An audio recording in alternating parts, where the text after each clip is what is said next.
Hi, hello, welcome to the accountancy class. It's me, Habiba, over here. So, ഇന്ന് ഞാൻ വന്നത് ചെറിയൊരു topic ആയിട്ടാണ് നമ്മുടെ ഡെപ്രിസിയേഷൻ ടോപ്പിക് ആണ്.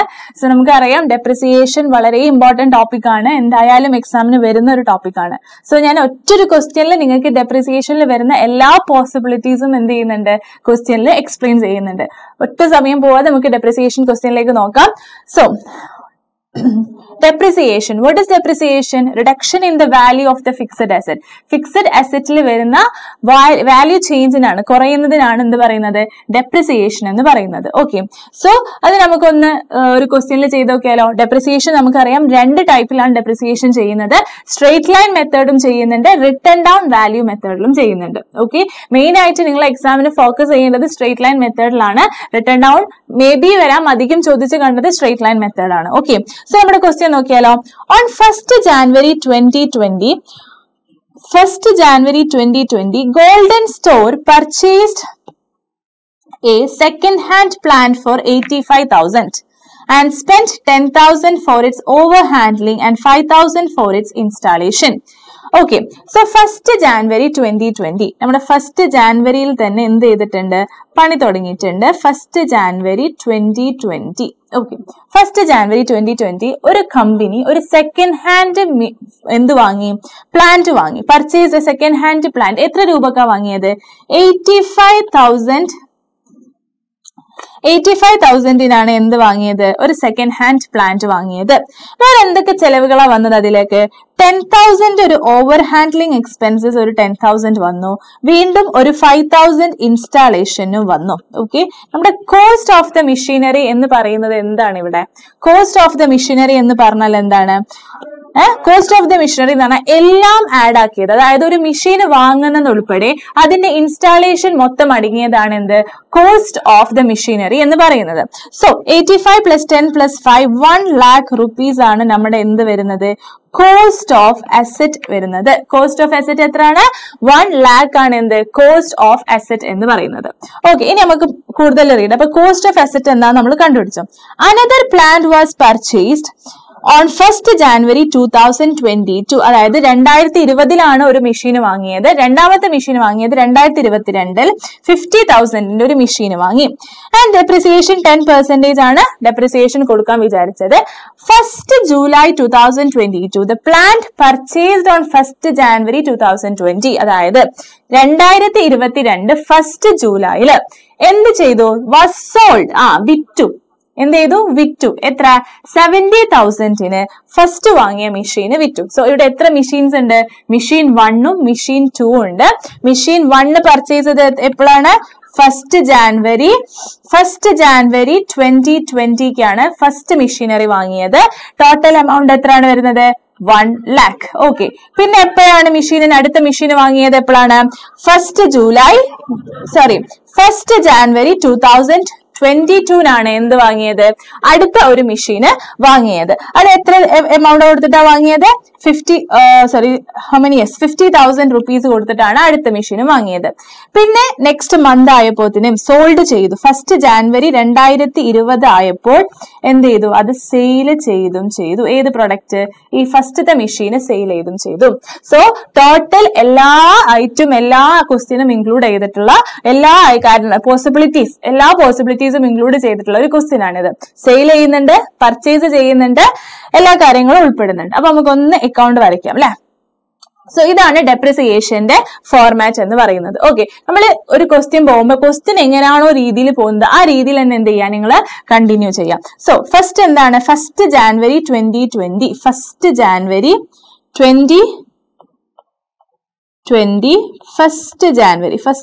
2020 എന്താ സംഭവിച്ചത്? മെഷീന് വാങ്ങി. മെഷീന് വാങ്ങുന്ന സമയത്ത്, ക്യാഷ് പോകുന്ന സമയത്ത് എന്താ ചെയ്യേണ്ടത്? ക്യാഷ് ഡെബിറ്റ് ചെയ്യാം. മെഷീനറി അക്കൗണ്ട് ആണല്ലോ, നമ്മൾ പ്ലാന്റ് അക്കൗണ്ട് ആണല്ലോ ഉണ്ടാക്കുന്നത്. സോ മെഷീന് വാങ്ങി എന്ന് പറയുന്ന എൻട്രി എന്താണ്? Machinery account debited to cash account to cash. So machinery അക്കൗണ്ടിനെ ഡെബിറ്റ് ചെയ്യാണ്. എന്തുകൊണ്ടാണ് ഡെബിറ്റ് ചെയ്യുന്നത്? ക്യാഷ് കൊണ്ട്. നമ്മുടെ മെഷീന്റെ ടോട്ടൽ ക്യാഷ് എത്ര വന്നത്? 1 lakh ആണ് എമൗണ്ട് വന്നത് അല്ലെ. എത്ര വന്നത്? 1 lakh. സോ ഇവിടെ മൊത്തം ടോട്ടൽ ചെയ്തിട്ടാണ് വരിക കേട്ടോ. എന്തൊക്കെ ഇൻസ്റ്റാളേഷൻ എത്ര എമൗണ്ടുകളാണോ സ്പെൻഡ് ആയത് അതെല്ലാം കൂടി ടോട്ടൽ ചെയ്തിട്ടാണ് എന്ത് വരിക? 1 lakh വരിക. ഓക്കെ, ഇനി നെക്സ്റ്റ് എന്താണ്? ഡെപ്രിസിയേഷൻ കൊടുക്കണം. അപ്പൊ 2020 വേറെ ഒന്നും സംഗതികളൊന്നും നടന്നിട്ടില്ല. നമ്മൾ എന്ത് ചെയ്താൽ മതി? 31st ഡിസംബറിലേക്ക് ജമ്പ് ചെയ്താൽ മതി. ഓക്കെ, 31st ഡിസംബറിലേക്ക് എന്ത് ചെയ്യാം? ജമ്പ് ചെയ്യാം. അതായത് വേറെ കാര്യങ്ങളൊന്നും ആ വർഷം നടന്നിട്ടില്ല. ഡെപ്രിസിയേഷൻ എപ്പോഴും എല്ലാ വർഷത്തിന്റെയും അവസാനമാണ് നമ്മൾ എന്ത് ചെയ്യുക? പ്രൊവൈഡ് ചെയ്യുന്നത്. സോ 31st ഡിസംബറിന് നമ്മൾ എന്ത് കൊടുക്കും? ഡെപ്രിസിയേഷൻ കൊടുക്കും. എന്ത് കൊടുക്കും? ഡെപ്രിസിയേഷൻ. ഓക്കെ, ഡെപ്രിസിയേഷൻ എങ്ങനെ കാൽക്കുലേറ്റ് ചെയ്യാം? എങ്ങനെ ഡെപ്രിസിയേഷൻ കാൽക്കുലേറ്റ് ചെയ്യാം? ഓക്കെ, ഡെപ്രിസിയേഷന് ഒരു ഇക്വേഷൻ ഉണ്ട് അല്ലെ? Depreciation equals to cost of asset into percentage by 100 into time by 12. എത്രയാണോ ടൈം അത്ര by 12. ഓക്കെ, ഇവിടെ കോസ്റ്റ് ഓഫ് അസറ്റ് എത്ര വന്നത്? 1 lakh ആണ് വന്നത് അല്ലെ? എത്രയാണ് പെർസെന്റേജ്? 10/100 into 12/12. എന്താ ഈ 12/12 എന്ന് പറയുന്നത്? അതായത് ജാനുവരിയിൽ പ്രൊഡക്റ്റ് വാങ്ങി ഞാൻ എത്ര വരെ യൂസ് ചെയ്തു? ഡിസംബർ വരെ ആ പ്രൊഡക്റ്റ് എന്ത് ചെയ്തിട്ടുണ്ട്? യൂസ് ചെയ്ത് വെച്ചിട്ടുണ്ട് അല്ലെ? സോ നമ്മുടെ ഇക്വേഷൻ എത്ര വരുന്നത്? 10,000 ആണ് എന്ത്? ഡെപ്രിസിയേഷൻ എമൗണ്ട് എന്ന് പറയുന്നത്. വേണമെങ്കിൽ നമുക്ക് ഇവിടെ ആഡ് ചെയ്ത് കൊടുക്കാം. 1 lakh into 1 lakh into 10/100 into 12/12 എത്രയാണ്? 10,000. അതായത് ആ വർഷം നമ്മുടെ 1 ലക്ഷം മെഷീനിൽ നിന്നും ആ വർഷം കുറഞ്ഞു പോയത് എത്രയാണ്? 10,000 ആണ്. ഇനി ഒന്നുമില്ലല്ലോ, 31st ഡിസംബർ ആയി, വേറെ ഒന്നും സംഗതികൾ നടന്നിട്ടില്ല. നമ്മൾ എന്ത് ചെയ്യണം? അക്കൗണ്ട് ബാലൻസ് ചെയ്യണം. അക്കൗണ്ട് ബാലൻസ് ചെയ്യാൻ എല്ലാവർക്കും അറിയാലോ. ഇതിൽ ഏത് സൈഡാണ് കൂടുതൽ? ഡെബിറ്റ് സൈഡ് ആണ് കൂടുതൽ. ദാറ്റ് ഈസ് 1 lakh ആണ് ഇവിടെ വരുന്നത്. വിച്ച് മീൻസ് ദാറ്റ് ക്രെഡിറ്റ് സൈഡും എന്ത് വരണം? 1 lakh വരണം. ഇവിടെ 1 lakh വരുന്നുണ്ടോ? ഇല്ല. 90,000 ആണ് എന്ത് ചെയ്യുന്നത്? ഇവിടെ വരുന്നത്. സോ ഇവിടെ എന്താ പറയാ? Balance carry down. Balance carry down എത്രയാണ്? 90,000. ബാലൻസ് ക്യാരി ഡൗൺ എത്രയാണ്? 90,000. സോ ആ 2020 എന്ത് ചെയ്തിട്ടുണ്ട്? അവിടെ സ്റ്റോപ്പ് ആയിട്ടുണ്ട്, കഴിഞ്ഞിട്ടുണ്ട്. ഡിസംബർ കഴിഞ്ഞു, 2020 കഴിഞ്ഞു. മെഷീൻ ബിസിനസ് ക്ലോസ് ആയോ? ഇല്ല. നെക്സ്റ്റ് ഇയറിലേക്ക് വരികയാണ്. ഏതാ വർഷം? 2021. ഏതാ? ഡിസംബർ കഴിഞ്ഞു, ഡിസംബർ 31 കഴിഞ്ഞു, ജാനുവരി 1 അല്ലെ? സോ ഫസ്റ്റ് ജാനുവരി 1 എന്ത് ചെയ്യണം? ഈ കഴിഞ്ഞ വർഷം ബാക്കിയുള്ള മെഷീന്റെ കോസ്റ്റ്, അതായത് ഇപ്പൊ എത്ര മെഷീൻ ഉള്ളത്? 90,000. അതിനെന്ത് ചെയ്യാ? Balance brought down. Balance brought down എത്രയാണ്? 90,000. ഇപ്പൊ നമ്മുടെ മെഷീന്റെ വില എത്രയാണ്? 90,000 ആണ്. വേറെ എന്തെങ്കിലും പ്രത്യേകതയായിട്ട് 21 നടന്നിട്ടുണ്ടോ? ഒന്നും നടന്നിട്ടില്ല അല്ലെ? 22 എല്ലാ സംഭവങ്ങളും നടന്നിട്ടുള്ളത്. സോ 21 നമുക്ക് ഒന്നുമില്ല, നേരെ ഡെപ്രിസിയേഷൻ കൊടുക്കുക. 31st ഡിസംബറിന് എഴുതുന്നു, നമ്മൾ എന്ത് കൊടുക്കുന്നു? ഡെപ്രിസിയേഷൻ കൊടുക്കുന്നു. ഇത് ഏത് മെത്തേഡാണ്? സ്ട്രെയിറ്റ് ലൈൻ മെത്തേഡ് ആണ് ഞാനിവിടെ ചെയ്യാൻ പോകുന്നത്. ഓക്കെ, സ്ട്രെയിറ്റ് ലൈൻ മെത്തേഡ് ആയതുകൊണ്ട് തന്നെ നമ്മുടെ ഒറിജിനൽ കോസ്റ്റ് എത്ര? 1 lakh. 1 lakhന്റെ മുകളിലായിരിക്കും നമ്മൾ എന്ത് കൊടുക്കുക? ഡെപ്രിസിയേഷൻ കൊടുക്കുക. If it is written down ആണെങ്കിൽ ഈ 90,000ന് മുകളിലായിരിക്കും ഡെപ്രിസിയേഷൻ കൊടുക്കുക. ഇതിപ്പോ സ്ട്രെയിറ്റ് ലൈൻ ആയതുകൊണ്ട് വീണ്ടും 1 lakh into 10/100 into ടൈം എപ്പോഴാ? ജാനുവരി മുതൽ ഡിസംബർ വരെ നമ്മുടെ കൈമിൽ പ്രൊഡക്റ്റ് ഉണ്ടായിരുന്നല്ലോ. That is 12/12. സെയിം 10,000 ആണ് എന്ത്? പ്രൊഡക്റ്റ് എന്ന് പറയുന്നത്, ഡെപ്രിസിയേഷൻ എന്ന് പറയുന്നത്. വീണ്ടും ബാലൻസ് ചെയ്യുക. 31st ഡിസംബർ കഴിഞ്ഞ് നമ്മൾ എന്ത് ചെയ്യാൻ പോവാണ്? ബാലൻസ് ചെയ്യാൻ പോണ. ഇവിടെ എന്ത് വരണം? 90,000. ഏത് സൈഡാണ് കൂടുതൽ? ഡെബിറ്റ് സൈഡ് ആണോ ക്രെഡിറ്റ് സൈഡ് ആണോ കൂടുതൽ? ഡെബിറ്റ് സൈഡ് ആണ്. എന്ത് ചെയ്യാ? 90,000. വിച്ച് മീൻസ് ദാറ്റ് ക്രെഡിറ്റ് സൈഡിലും എന്ത് വരണം? 90,000 വരണം. അപ്പം ഇതിന്റെ ബാലൻസ് എത്രയാണ്?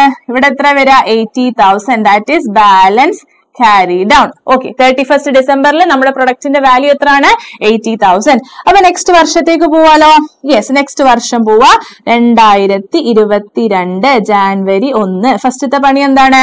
നമ്മുടെ കഴിഞ്ഞ വർഷമുള്ള പ്രൊഡക്റ്റിന് എന്ത് ചെയ്യാ? ഇങ്ങോട്ട് കൊണ്ടുവരാ. That is balance brought down. ഇപ്പൊ എത്ര നമ്മുടെ പ്രൊഡക്റ്റിന്റെ വാല്യൂ എത്ര ഉള്ളത്? 80,000 ആണ് നമ്മുടെ പ്രൊഡക്റ്റിന്റെ വാല്യൂ എന്ന് പറയുന്നത്. ഇപ്പൊ നമ്മുടെ പ്രൊഡക്റ്റിന്റെ വാല്യൂ എത്രയാണ്?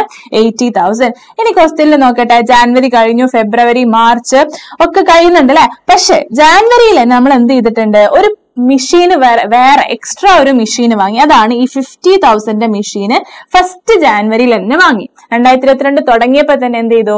വാങ്ങി. അപ്പൊ അത് ഫസ്റ്റ് റെക്കോർഡ് ചെയ്യാം. ജാനുവരി 1 തന്നെ എന്താണ്? മെഷീന് വാങ്ങി. മെഷീന് വാങ്ങിയാൽ എന്താ ചെയ്യാം? ഡെബിറ്റ് ചെയ്യാം. Machine account debtor to cash account. അപ്പൊ ഇവിടെ എന്താണ്?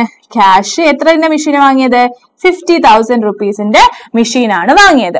January, February, March, April, May, June ഒക്കെ കഴിഞ്ഞു. നമ്മൾ എവിടെ എത്തി? ജൂലൈയിലെത്തി. ഓക്കെ, ജൂലൈയിലെത്തിയ സമയത്ത് എന്ത് ചെയ്തിട്ടുണ്ട്? നമ്മൾ ഈ പ്രൊഡക്റ്റ്, ഈ ഒരു മെഷീന് സെൽ ചെയ്തിട്ടുണ്ട്. ഈ മെഷീന് ഫസ്റ്റ് വാങ്ങിയ മെഷീൻ എന്ത് ചെയ്തു? നമ്മൾ സെയിൽ ചെയ്തു. നമ്മൾ എന്ത് ചെയ്തു? സെയിൽ ചെയ്തു. സോ സെയിൽ ചെയ്താൽ നമ്മൾ കുറച്ച് കാര്യങ്ങൾ എന്ത് ചെയ്യാനുണ്ട്? ശ്രദ്ധിക്കാനുണ്ട്. സെയിൽ ചെയ്യുമ്പോൾ എന്തൊക്കെ കാര്യങ്ങൾ ശ്രദ്ധിക്കണം? ഓക്കെ, നമ്മൾ സെയിൽ ചെയ്യുമ്പോൾ 3 കാര്യം മനസ്സിലെടുക്കുക. എന്തൊക്കെയാണ്? First cash. നമുക്ക് എത്ര ക്യാഷ് കിട്ടി, എത്ര ക്യാഷ് വന്നു, അതായത് സെയിൽ ചെയ്തപ്പോൾ എത്ര ക്യാഷ് കിട്ടി എന്നുള്ളത് നോക്കാം. പിന്നെ കൊടുക്കേണ്ടതാണ് ഡെപ്രിസിയേഷൻ. എന്ത് ഡെപ്രിസിയേഷൻ? അതായത് ആ പ്രൊഡക്റ്റ് എത്ര നാൾ നമ്മുടെ പ്രൊഡക്റ്റിൽ യൂസ് ചെയ്തു. അതായത് ഈ വർഷം 2022 തുടങ്ങി. 2022 തുടങ്ങിയ മുതൽ ജൂലൈ വരെ എന്ത് ചെയ്തിട്ടുണ്ട്? ആ ഒരു പ്രൊഡക്റ്റ് നമ്മൾ യൂസ് ചെയ്തിട്ടുണ്ട്. അപ്പൊ ആ ഒരു യൂസ് ചെയ്ത് നമ്മൾ എന്ത് കൊടുക്കണം? ഡെപ്രിസിയേഷൻ കൊടുക്കണം. സോ മൂന്നാമത് കാര്യം എന്താണ്? ലോസ് ആണോ പ്രോഫിറ്റ് ആണോ? ഇത്രയും കാര്യങ്ങളാണ് നമ്മൾ ആ മെഷീനറി അക്കൗണ്ടിൽ മെൻഷൻ ചെയ്യേണ്ടത്. ഇത്രയും കാര്യമാണ് ആ മെഷീനറി അക്കൗണ്ടിൽ മെൻഷൻ ചെയ്യേണ്ടത്. എത്ര പൈസ കിട്ടി, എത്ര ഡെപ്രിസിയേഷൻ ആ വർഷത്തേക്ക് കൊടുത്തു, പിന്നെന്താണ്? ലോസ് ആണോ പ്രോഫിറ്റ് ആണോ? ഈ ലോസ് ആണോ പ്രോഫിറ്റ് ആണോ എന്നുള്ളത് നമ്മൾ എന്ത് ചെയ്യണം? കണ്ടുപിടിക്കണം. അപ്പൊ ഫസ്റ്റത്തെ 2 സാധനം നമുക്ക് എന്ത് ചെയ്യാം? പോസ്റ്റ് ചെയ്യാം. ക്യാഷ്, എത്ര ക്യാഷ് ആണ് ഇവിടെ കിട്ടിയത്? 70,000 എന്ത് ചെയ്തത്? വിറ്റത്. 70,000. ഏതാ 70? ഏത് ജൂലൈയിലാണ് അല്ലെ? ഫസ്റ്റ് ജൂലൈയിൽ നമ്മൾ എന്ത് ചെയ്തു? ക്യാഷ് കൊടുത്തു. എത്ര ക്യാഷ് കൊടുത്തത്? 70,000. 70,000 എന്ത് ചെയ്തിട്ടുണ്ട്? ക്യാഷ് നമുക്ക് വന്നിട്ടുണ്ട്. എന്ത് ചെയ്തപ്പോൾ? സെയിൽ ചെയ്തപ്പോൾ. അത് മെൻഷൻ ചെയ്തു. അപ്പൊ ഫസ്റ്റത്തെ പോയിന്റ് എന്ത് ചെയ്തു? ക്ലിയർ ആക്കി. നെക്സ്റ്റ് എന്താ വേണ്ടത്? ഡെപ്രിസിയേഷൻ പ്രൊവൈഡ് ചെയ്യുക. അത് എന്താ ഡെപ്രിസിയേഷൻ പ്രൊവൈഡ് ചെയ്യുക? ഡിസംബറിൽ പോയിട്ടാണോ ഡെപ്രിസിയേഷൻ പ്രൊവൈഡ് ചെയ്യേണ്ടത്? അല്ല. ഇതെന്താണ്? ഈ ഫസ്റ്റത്തെ മെഷീന് നമുക്ക് ജൂലൈയിൽ എന്ത് ചെയ്തു? പോയി മെഷീന് വിറ്റു. അപ്പൊ ജൂലൈ വരെയുള്ള ഡെപ്രിസിയേഷൻ ആണ് നമ്മൾ പ്രൊവൈഡ് ചെയ്യേണ്ടത്. അതായത് ഇപ്പൊ നമ്മൾ സ്ട്രെയിറ്റ് ലൈൻ മെത്തേഡ് ആയതുകൊണ്ട് ഒറിജിനൽ കോസ്റ്റ് എടുക്കുക. 1 lakh, റേറ്റ് സെയിം തന്നെ. 10/100 into എത്രയാണ് ടൈം? 6 month അല്ലേ? January, February, March, April, May, June, July. 6 month ആണ് എന്ത് ചെയ്തിട്ടുള്ളത്? ജൂലൈ ഫസ്റ്റ് ആണ്. ജൂലൈയിൽ യൂസ് ചെയ്തിട്ടില്ല, അതുകൊണ്ടാണ് കേട്ടോ. 6/12. സോ എത്ര വരുന്നത്? 5,000 ആണ് ഡെപ്രിസിയേഷൻ നമ്മൾ. അതായത് ഈ ഒരു വർഷം ആ മെഷീൻ യൂസ് ചെയ്തത് ഡെപ്രിസിയേറ്റ് ചെയ്തത് എത്രയാണ്? 5,000 ആണ്. സോ നമുക്ക് എന്ത് ചെയ്തു? ഈ ഡെപ്രിസിയേഷനും കിട്ടി. ഇനി നമുക്ക് കണ്ടുപിടിക്കേണ്ട ഐറ്റം ആണ് ലോസ് ആണോ പ്രോഫിറ്റ് ആണോ എന്നുള്ളത്. അതിന് total cost minus total depreciation. Total cost minus total depreciation. Total cost എത്രയാണ്? 1 lakh മൈനസ് ടോട്ടൽ ഡെപ്രിസിയേഷൻ. അത് നമ്മൾ കണ്ടുപിടിക്കണം അല്ലെ? Total depreciation. നമ്മൾ ഇവിടെ ഒരു ഡെപ്രിസിയേഷൻ കൊടുത്തു 10,000. നമ്മൾ ഇവിടെ ഒരു ഡെപ്രിസിയേഷൻ കൊടുത്തു 10,000. ഇവിടെ ഒരു ഡെപ്രിസിയേഷൻ കൊടുത്തു. അതാണല്ലോ ആ പ്രൊഡക്റ്റിന്റെ ടോട്ടൽ ഡെപ്രിസിയേഷൻ എന്ന് പറയുന്നത്. അപ്പൊ എത്രയാണ്? 10,000 പ്ലസ് 10,000 പ്ലസ് 5,000 എത്രയാണ്? 25,000. എത്രയാണ്? 25,000. സോ ഇപ്പത്തെ പ്രൊഡക്റ്റിന്റെ നമ്മുടെ കോസ്റ്റ് എത്ര ഉണ്ടെന്ന് അറിയാം? 75,000 ആണ് നമ്മുടെ ഇപ്പത്തെ പ്രൊഡക്റ്റിന്റെ വില എന്ന് പറയുന്നത്. എത്രയാണ്? 75,000 ആണ് ഇപ്പം പ്രൊഡക്റ്റിന്റെ വില എന്ന് പറയുന്നത്. ഈ 75,000ന്റെ പ്രൊഡക്റ്റിനാണ് ആര് തന്നത്? 70,000 ആണ് നമുക്ക് എന്ത് ചെയ്തത്? പ്രൊഡക്റ്റിന് കിട്ടിയത്. 75,000ന്റെ ഒരു പ്രൊഡക്റ്റ് നമുക്ക് എത്ര രൂപക്കാ കിട്ടിയത്? 70,000 ആണ് കിട്ടിയത്. ഇത് ലോസ് ആണോ പ്രോഫിറ്റ് ആണോ? 75,000ന്റെ സാധനം നമ്മൾ വിൽക്കുന്നത് എത്രതിനാണ്? 70,000. ഇറ്റ് മീൻസ് ലോസ് അല്ലെ? 5,000 രൂപ നമുക്ക് എന്താണ്? നഷ്ടമാണ് അല്ലെ? ഇതിപ്പോ 80,000 ആണെങ്കിലോ 5,000 എന്താണ്? നമുക്ക് പ്രോഫിറ്റ് ആണ്. സോ ലോസ് ആയതുകൊണ്ട് ലോസ് എവിടെ മെൻഷൻ ചെയ്യാം? ക്രെഡിറ്റില്. ലോസ് ഓൺ സെയിൽ അല്ലെങ്കിൽ PNL എഴുതാ 5,000 ആണ് നമ്മുടെ എന്ത്? ലോസ് എന്ന് പറയുന്നത്. അതോടുകൂടി ആ ഒരു പ്രൊഡക്റ്റ് എന്തായി? എൻഡ് ആയി. ആ എൻഡ് ആയി എന്ന് അറിയാൻ വേണ്ടി ജസ്റ്റ് ഒരു പൊടിക്കായുണ്ട്. 70,000 ഇവിടെ ആഡ് ചെയ്ത് നോക്കാം. 5 + 5 10 പ്ലസ് 70 80,000. ഇവിടെ എത്ര? ഈ പ്രൊഡക്റ്റിന്റെ മെഷീന്റെ എത്ര? 80,000. അവിടെ അതെന്ത് ചെയ്തു? ക്ലോസ് ആക്കി കഴിഞ്ഞിട്ട്. അപ്പൊ ആ മെഷീന്റെ കാര്യം അവിടെ തീർന്നു. അപ്പൊ അത് കഴിഞ്ഞിട്ടില്ല. ജാനുവരി 1 നമ്മൾ എന്ത് ചെയ്തിട്ടുണ്ട്? വേറൊരു മെഷീനും കൂടി വാങ്ങിയിട്ടുണ്ട് അല്ലെ? ആ പ്രൊഡക്റ്റ് ജാനുവരി മുതൽ ഡിസംബർ വരെ എന്ത് ചെയ്തു? യൂസ് ചെയ്തു. അപ്പൊ 31st ഡിസംബർ ഡെപ്രിസിയേഷൻ കൊടുക്കാണ്. ഏതിനാണ് ഡെപ്രിസിയേഷൻ കൊടുക്കേണ്ടത്? ഈ ഒരു പ്രൊഡക്റ്റിന് അല്ലെ? This product. അപ്പൊ എന്താ? 50,000 into 10/100 into 12/12. ജാനുവരിയിൽ വാങ്ങിയ പ്രൊഡക്റ്റ് ആണ്, ഡിസംബർ വരെ യൂസ് ചെയ്തു. സോ 5000 ആണ് എന്ത് വരുന്നത്, ഡെപ്രിസിയേഷൻ എന്ന് വരുന്നത്.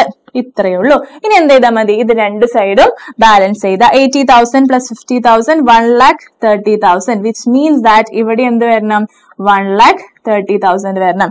ഇത് ആഡ് ചെയ്ത് നോക്കുക. ഇത് ആഡ് ചെയ്ത് നോക്കുമ്പോ 45,000 എന്ത് വരും നിങ്ങൾക്ക് ബാലൻസ് carry down 45,000 വരും. ബാക്കി നെക്സ്റ്റ് ഇയറിലേക്ക് ബാലൻസ് ബ്രൗ ഡൗൺ 45,000 ആയിരിക്കും. ക്ലിയർ ആണല്ലോ? ഇത്രയേ ഉള്ളൂ ഡെപ്രിസിയേഷൻ എന്താന്നുള്ളത് കേട്ടോ. Okay, then all of you thank you so much. നന്നായിട്ട് കാണാം. Okay, still then bye.